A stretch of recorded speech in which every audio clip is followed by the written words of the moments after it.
بسم اللہ الرحمن الرحیم۔ السلام علیکم محترم ناظرین و سامعین، آپ سن رہے ہیں دیوتا۔ تو آئیے بڑھتے ہیں کہانی کی جانب۔ جناب علی اسد اللہ تبریزی نے فرانس کی حکومت کو اطلاع دی تھی کہ 24 گھنٹوں کے بعد ٹھیک فجر کی اذان کے وقت بیگم سونیا فرہاد 2 بچوں کو جنم دے گی، لہٰذا بابا صاحب کے ادارے کے school, college, science laboratories, technical اور میکینیکل شعبے اور بین الاقوامی رابطے کی ایجنسیاں 24 گھنٹے کے لیے بند رہیں گی۔ بچوں کی ولادت کے 2 گھنٹے بعد بین الاقوامی رابطے کا آغاز ہوگا۔ یہ خبر جنگل کی آگ کی طرح پھیل گئی۔ محترم علی اسد اللہ نے بڑے بڑے ممالک اور خصوصاً دشمن ممالک کا رد عمل دیکھنے کے لیے بھی یہ پیشین گوئی کی تھی کہ ان بچوں کے پیدا ہوتے ہی ان کے ستارے اسرائیل اور امریکہ پر اثر انداز ہوں گے۔ اسرائیلی حکومت کا بنیادی ڈھانچہ گولڈن برینز ہمیشہ کے لیے ختم کر دیا جائے گا۔ اس کی جگہ ایک نئی خفیہ پراسرار تنظیم قائم کی جائے گی۔ دنیا کے بڑے بڑے علم نجوم کے ماہرین نوٹ فرما لیں کہ 7 برس کے بعد ایک 7 سالہ بچہ کبریا فرہاد اس تنظیم کی دھجیاں بکھیر دے گا۔ ان بچوں کی پیدائش کے 2 گھنٹے بعد محترم علی اسد اللہ تبریزی نے بین الاقوامی رابطے پر بیان دیا کہ قرآن فال کے مطابق دونوں بچوں کے نام رکھے گئے ہیں۔ ایک کا نام حرف کاف کبریا فرہاد طے پایا، دوسری کا نام الف سے ہے۔ ہمارے ادارے میں ایک نہایت ہی ذہین اور تیز ترار ہستی گزری ہے، اس کا نام سن کر بڑے بڑے شاذوروں کو پسینہ آ جاتا تھا۔ سونیا کی بیٹی کو اس ہستی کا نام دیا گیا ہے، نام ہے الف سے اعلیٰ بی بی ثانی۔ حضرت محمد صلی اللہ علیہ وآلہ وسلم امی تھے، پڑھنا لکھنا نہیں جانتے تھے، لیکن طویل گوشہ نشینی کے بعد غار حرا سے باہر تشریف لائے، تب ساری دنیا نے انہیں کائنات کے اسرار و علوم کا عالم کامل تسلیم کیا۔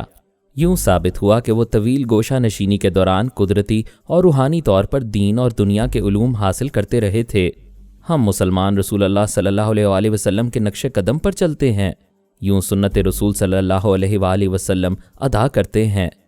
سونیا نے بھی بابا فرید واسطی مرحوم کی کٹیا میں 6 ماہ گوشہ نشینی اختیار کر کے سنت رسول صلی اللہ علیہ وآلہ وسلم ادا کی تھی۔ وہ 6 ماہ تک اس کٹیا میں ہاتھ پر ہاتھ دھرے بیٹھی نہیں رہی تھی، وہ وہاں ایک کمپیوٹر بن گئی تھی۔ میں ہر صبح ٹیلی پیتھی کے ذریعے اس کے اندر فجر کی اذان فیڈ کرتا تھا اور جناب علی اسد اللہ تبریزی کلام پاک کا ایک ایک لفظ، ایک ایک آیت، ان کے معنی، مفہوم اور تفسیر کے ساتھ سونیا کو فیڈ کرتے تھے۔ بابا فرید واسطی مرحوم کی کٹیا کے اندر ایک جدید computer library, audio video library ہے۔ آمنہ فرہاد روحانی ٹیلی پیتھی کے ذریعے کمپیوٹر کی تمام معلومات کو سونیا کے اندر نقش کرتی رہتی تھی۔ ایک حاملہ عورت کو 6 ماہ تک روحانی ٹیلی پیتھی کے ذریعے اس طرح فیڈ کیا جائے تو اس کے بچے کس بلا کے ذہین اور کمپیوٹر کی طرح تیز رفتار ہوں گے، اسے ایک موٹی عقل والا بھی سمجھ سکتا ہے۔ اس پس منظر کی روشنی میں یہ پیش گوئی درست لگتی تھی کہ سونیا اور کمپیوٹر کا پروردہ کبریا فرہاد 7 برس کی عمر میں کیا گل کھلائے گا۔ جناب علی اسد اللہ تبریزی نے دوسری پیشین گوئی کی کہ اعلیٰ بی بی ثانی کے ستارے امریکہ پر اثر انداز ہو رہے ہیں، وہ 5:05 پر پیدا ہوگی۔ اسی وقت ٹرانسفارمر مشین میں ایسی ٹیکنیکل خرابیاں پیدا ہوں گی کہ وہ پھر نئے ٹیلی پیتھی جاننے والوں کا اضافہ نہیں کر سکیں گے۔ اس خرابی کے ساتھ سب سے بڑی خرابی یہ ہوگی کہ سپر ماسٹر اور وہاں کے حکام شیتارا اور مرینا کی ٹیلی پیتھی کے محتاج ہو جائیں گے۔ پھر چند برسوں کے بعد اس ٹرانسفارمر مشین کے نقائص کا پتہ چلے گا، شیتارا وہ ملک چھوڑنے پر مجبور ہو جائے گی۔ شیتارا کے سلسلے میں یہ پیش گوئی کی تھی کہ وہ مزید 7 برس تک روپوش رہنے میں کامیاب رہے گی، کوئی اس کا اصلی چہرہ نہیں دیکھ سکے گا اور اس کی اصل آواز اور لہجہ نہیں سن سکے گا۔ اعلیٰ بی بی ثانی 7 برس کے بعد اچانک ہی اس کی شارگ تک پہنچ جائے گی۔ آگے چل کر وہ 7 برس کی سونیا زادی کیا کرے گی، یہ آنے والا وقت ہی بتائے گا۔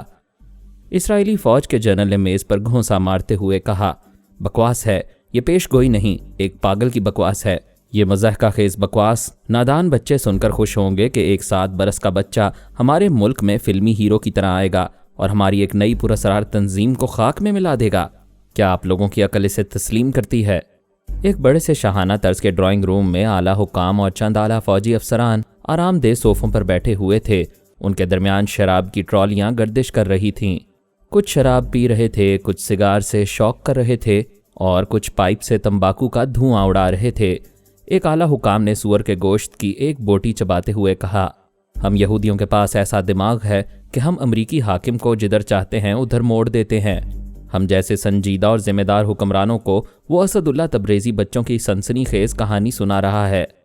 کرنل ڈیوڈ نے کہا، کوئی بات بچگانا لگے تب بھی اس پر سنجیدگی سے غور کرنا چاہیے۔ کیا اس تبریزی کی یہ بات درست ثابت نہیں ہوئی کہ گولڈن برینز کو ختم کر دیا جائے گا اور ہماری داخلہ اور خارجہ پالیسیاں مرتب کرنے کے لیے ایک خفیہ تنظیم قائم ہوگی؟ جنرل شوبرٹ نے کہا، اسد اللہ تبریزی نے علی تیمور کے ذریعے ہماری حکومت کے اندرونی معاملات معلوم کیے اور ان کی روشنی میں یہ پیش گوئی کی۔ ایسا تو ہونا ہی تھا، سو ہو گیا۔ ایک حاکم نے کہا، پھر بھی ہمیں ماضی کے تلخ تجربات سے کچھ سیکھنا چاہیے۔ فرحاد اور اس کے بیٹوں نے ہمارے خلاف مختلف اوقات میں جو کہا وہی کر دکھایا۔ ہمارے ملک میں آ کر ہمارے خلاف بہت سی ناممکن باتوں کو ممکن بنایا، پھر آرام سے واپس چلے گئے۔ دوسرے نے کہا، انہوں نے ہمارے ٹیلی پیتھی جاننے والوں کو مار ڈالا یا اغوا کر کے لے گئے۔ ایک الپا ہمارے پاس رہ گئی ہے جسے ہم نے آہنی پردوں میں چھپا کر رکھا ہے۔ ان کے لیے یہ آہنی پردہ کیا چیز ہے؟ انہوں نے تو انتہائی پراسرار کہلانے والے گولڈن برینز کو پاتال سے اکھاڑ کر بے نقاب کر دیا۔ کسی دن الپا کو بھی لے جائیں گے، تب بھی ہم یہی کہہ کر دل بہلائیں گے کہ تبریزی بکواس کرتا ہے۔ میرا مشورہ ہے کہ ہم خوش فہمی کی دلدل سے نکل آئیں۔ ایک اور نے کہا، بے شک پے در پے نقصانات اٹھانے کے بعد بھی ہم سنجیدہ مسائل کو حل کرتے وقت شراب پئیں گے، جوش میں ہی آتے رہیں گے، ہوش میں کبھی نہیں آئیں گے۔ جنرل شوبرٹ نے پھر سینٹر ٹیبل پر گھونسا مارتے ہوئے پوچھا، کیا آپ یہ کہنا چاہتے ہیں کہ وہ پیش گوئی درست ہوگی اور ہم تسلیم کر لیں کہ ایک بچہ کارنامے دکھانے یہاں آئے گا؟ جنرل، آپ تسلیم نہ کریں، لیکن یہ تو ہو سکتا ہے کہ وہ ہمیں فریب دینے کے لیے ایک بچے کا شوشہ چھوڑ رہے ہوں۔ ہم 7 برس کے بعد اس کی توقع کریں گے اور کل ہی 7 برس سے بڑے بچے پارس اور علی تیمور آ کر پھر ایک بار ہماری خفیہ تنظیم کی جڑوں تک پہنچ جائیں گے۔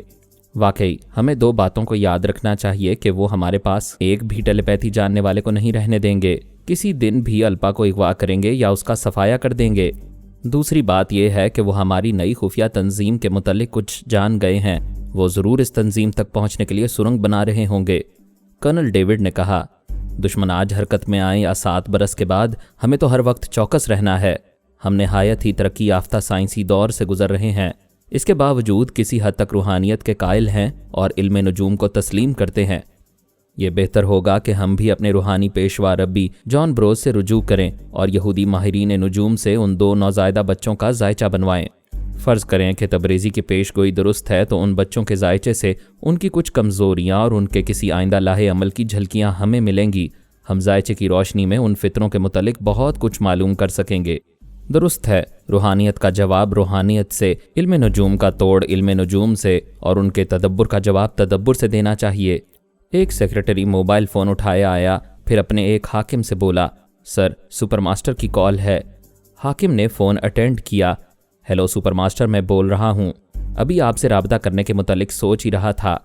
سپر ماسٹر نے کہا، آپ یقیناً علی اسد اللہ تبریزی کے بیان کے متعلق ہم سے باتیں کرنے کے لیے سوچ رہے ہوں گے، میں بھی اسی سلسلے میں آپ سے مخاطب ہوں۔ کیا واقعی آپ لوگوں نے گولڈن برینز کو ختم کر دیا ہے اور ایک نئی خفیہ تنظیم قائم کی ہے؟ یہ درست ہے، گولڈن برینز کا خاتمہ ہو چکا ہے، لیکن یہ بکواس ہے کہ ہم نے کوئی نئی خفیہ تنظیم قائم کی ہے۔ سپر ماسٹر نے دل میں کہا، تم یہودی بڑے جھوٹے ہوتے ہو، سچ نہیں اگلو گے کہ ایک نئی خفیہ تنظیم قائم کی گئی ہے۔ پھر اس نے فون پر کہا، بے شک آپ کے ہاں خفیہ تنظیم کی ضرورت نہیں ہے، آپ تو صاف گو، اسٹریٹ فارورڈ اور انسان دوست ہیں۔ شکریہ، آپ بتائیں کیا پیش گوئی کے مطابق ٹرانسفارمر مشین ناکارہ ہو چکی ہے؟ ہاں، ہم حیران ہیں کہ یہ خراب کیسے ہو گئی۔ ہمارا خیال ہے تبریزی کی پیشین گوئی کے پیچھے گہری سازشیں ہیں۔ یہ عقل نہیں مانتی کہ وہ ہزاروں میل دور بیٹھ کر کہے گا کہ مشین خراب ہو گئی ہے اور وہ خراب ہو جائے گی۔ فرحاد اور اس کے ٹیلی پیتھی جاننے والے ضرور ان فوجی افسران میں سے کسی کے دماغ میں پہنچ گئے ہیں جو ٹرانسفارمر مشین کی حفاظت کے ذمہ دار ہیں۔ ہم نے ان تمام افسران کو گرفتار کر لیا ہے، جلد ہی معلوم ہو جائے گا کہ ان میں سے کون ٹیلی پیتھی جاننے والے دشمنوں کا شکار ہوا ہے۔